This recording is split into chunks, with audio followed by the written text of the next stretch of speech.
চাচা হেনা কোথায়? হেনা এক বেটার লাগে বাইরে গেছে। লম্বা বুঝাও আমারে, মাউয়ার পয়ালে বাড়ি করা তো সাজানো গোছানো কেন? একজনের বিয়া। কার বিয়া? আমার বিয়া। কি বুঝলাম না। ও বাবু, হেনার মায়ের ছোটকালে বাইরে যাওয়ার পর হইতে হেনার জন্য আমি তো বিবাহ করতে পারি নাই। আজ হেনা বাইরে গেছে, আমি তো মুক্ত। সেদিনে আমি আজ বিবাহ করতে আসি। পরিয়া তোরা বিয়া হবে কেডা?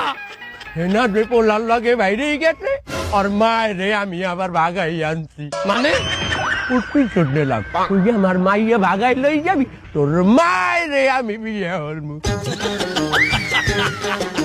বাবু তুমি এখন যাও, আমার বিবাহের সময় হয়েছে। না, এটা আমি বিশ্বাস করি না। বাবু আর বউ, আজ 50 বছর পর আমি বিবাহ করতে আসি, তুই পাগড়ি হালাই